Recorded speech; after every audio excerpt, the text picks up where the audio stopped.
Dark Souls 3 is both the worst and best Dark Souls game. It not only encompasses much of what FromSoftware has improved upon and learned from previous titles, it also houses issues which stick out like a sore thumb in light of its grandeur.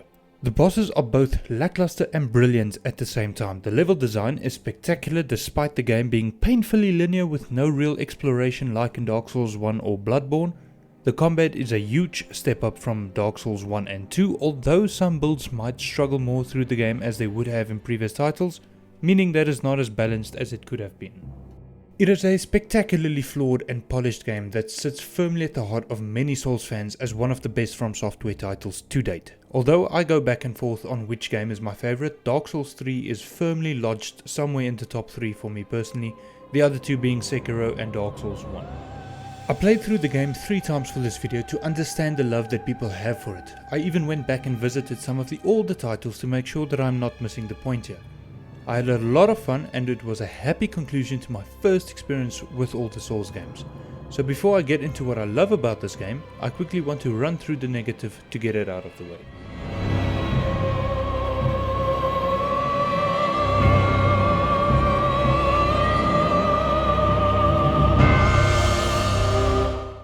As I mentioned earlier, the bosses in this game contrast each other heavily. On the one spectrum, they are the best bosses in the entire series. On the other, they are gimmicks or disappointments which could have probably been improved upon and leave Dark Souls 3 as the game with the best roster of bosses. First is Vort of the Boreal Valley. He has an interesting moveset which is fun to engage with via dodging or strafing, but you can easily outplay him by sticking beneath him. He simply can't do anything to you if you stay under his belly or behind him, making him a severe step down compared to Gundyr from the start of the game. I have fought him 5 times on subsequent playthroughs, 3 of which are complete and 2 ongoing, and he hasn't killed me once, which can be said for the majority of the bosses that we are about to go through. Second, we have the cursed Rotted Greatwood, another disappointing boss with no real challenge to the player. He has a grab attack that can come out pretty quick, but that's about it. The acid he leaks doesn't do enough damage to warrant careful play and consideration when attacking, meaning that you are free to run in and swing away at his pimples. The Crystal Sage might give a new player some fair challenge on your first attempt, but his entire gimmick gets figured out as soon as you run and hit the first fake version of him. After that, the fight devolves into waiting, running up to him, hitting him twice until he disappears, and repeat. It hardly takes any effort to figure out what makes this boss tick. And honestly, the rest of the bosses on this list fall under the same category, which I'll quickly mention. Deacons of the Deep, High Lord Wolnir, Ancient Wyvern, and Yhorm the Giant, which was the biggest letdown for me personally because they built him up so much only to be a gimmick fight. I realize that most of the time the bosses in these games are subjective to each individual, but I still can't help to feel that these bosses that I mentioned fall under the same disappointing feeling that we all share. Aside from the bosses, NPC invaders has always been a fun little challenge. Not necessarily difficult, but great to engage with. Then you get to Dark Souls 3, and they become a brain-dead nuisance. The structure of this game has been flagged as linear by almost all who played it. While this is not inherently a bad thing, it does take away from the enjoyment of figuring out which is the correct path to take through trial and error. The first half of Dark Souls 1 does this brilliantly, where you are left to choose one of 3 different paths to take right from the start, and from there on working your way through and connecting all the different levels together through shortcuts and hidden paths. It's just brilliant. This is also done in Dark Souls 2 and Bloodborne, but to a lesser extent. Still, those games do it better than Dark Souls 3. And lastly, very briefly, the different playstyles in this game feel unbalanced compared to previous and future titles. Any melee build will breeze through the content without much problem. Ranged builds like Faith, Magic, Pyromancers, they might struggle way more.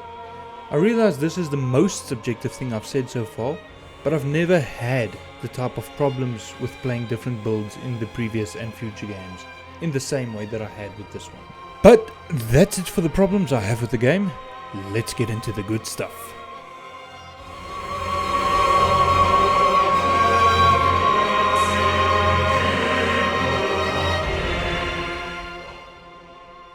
The level design in Dark Souls 3 is simply superb. The amount of shortcuts and interconnecting pathways placed throughout individual levels really shows how unrivaled FromSoftware is in this regard. The overwhelming amount of bonfires might dampen this outcome of finding the shortcuts and pathways that make traversing the zone easier. Seriously, some of them are within view of one another, but this doesn't take away from how expertly the levels are put together. And with how consistently good the levels are, it makes Dark Souls 3 a serious contender for the game with the best level design, only being rivaled by Elden Ring's Legacy Dungeons and maybe some sections in Bloodborne, specifically Central Yharnam. People always refer to Dark Souls 1 as having the best levels, especially in the first half of the game, and they are definitely up there with how interconnected the zones feel. But Dark Souls 3 does interconnections within individual levels far better in my opinion. And with having spectacular level design, this game's atmosphere complements it in amazing ways, really driving home the fact that this is the last Dark Souls game. Throughout the entire trilogy, we've consistently been on a journey where we either need to link the first flame or let it fade into nothing. And while the draining impact of this can be seen throughout Dark Souls 1 and 2, Dark Souls 3 really puts this on full display. There are no more champions to link the first flame. No one is going out of their way to make sure the cycle continues. Old Lords of Cinder are resurrected to accomplish this, all of whom forsake this calling and shirk their so-called duties, except for Little Ludlith, of course.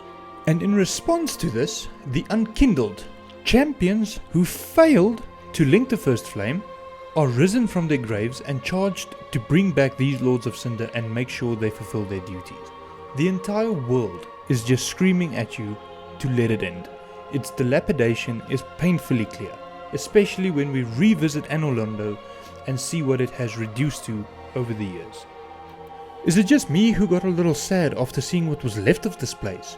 Our friendly giant blacksmith down for the count, Gwendolyn's body being used as a puppet by Aldrich. This was one of the callbacks that FromSoftware put in this game that really hit home. But anyway, at the end of each of these zones, a boss awaits you, either to stop you from completing your task or to just fight you out of self-defense. And this element of Dark Souls 3 is what truly set it apart from Dark Souls 1 and 2. The boss fights are spectacular, except for the ones I mentioned at the start. A lot of inspiration was pulled from Bloodborne with how the combat is handled in this game. Gone are the days of playing carefully and waiting for your turn behind a shield. Aggression is the key to success. Don't get me wrong, if you play out of turn, you will get walloped. But staying up close and personal is usually the best way to get things done, unless you are a caster of some sort. The bosses themselves have extremely hard-hitting, aggressive and well-telegraphed movesets that are an absolute joy to engage with. Take Pontiff for example. Not only is this guy a massive skill check, he is one of the coolest bosses in all of Souls. He attacks very fast despite his size, he does elemental and physical damage, and he can make a clone of himself, albeit a weaker version. He can be parried pretty easily, but if you make a mistake, you will get hit with a massive sword to the face. The Abyss Watchers, oh man. The chills I got when I first realized who they were inspired by, especially in the second phase, was unreal. This was the first fight that really got me to sit up straight and focus. It is a gang fight that is beautifully balanced out by the fact that a third watcher will appear and fight the other two. And after that you are greeted with a second phase where you get to refight our old friend Artorias, sort of.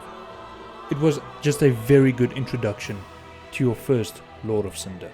But my personal favorite fight has to go to either the Twin Princes from the base game or Slave Knight Gale from the Ring City DLC. Both of them are a very good challenge that feels extremely fair.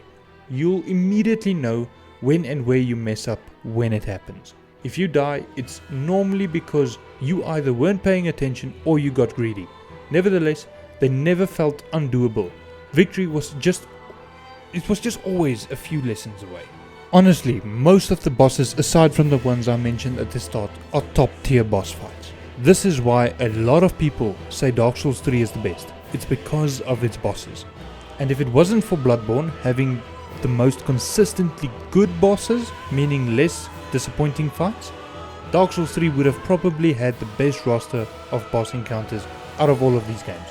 But seriously, it does contain some of the best. Dark Souls 3 was the last Soulsborne game I played. And like I said, I completed it multiple times afterwards. I don't mind the linear progression path because it fits my way of playing these games. Which is to say, I still run around and collect everything despite knowing it's trash or not needing it for my build, which is also why I avoid Elden Ring as far as I can. This truly was a happy conclusion to having experienced all of these games blind for the first time. And it kind of makes me sad knowing there's nothing else after this. I'll never get that first playthrough back. I don't regret them, but man, playing a FromSoft game blind for the first time is an experience unlike any other. And as of the time that I'm writing this, there is no new title on the horizon. There is no telling how long we'll have to wait to see something fresh that FromSoft puts together, especially directed by Miyazaki. Until that time though, I will continue playing through these games and making as much content that I can on them. We've got Dark Souls 1 up next, and maybe I'll give Bloodborne another go because my last playthrough didn't feel as great as I remember it being. Anyway, thank you for watching, and maybe consider liking the video and subscribing to my channel. It really helps me out. May God bless you all, and stay safe.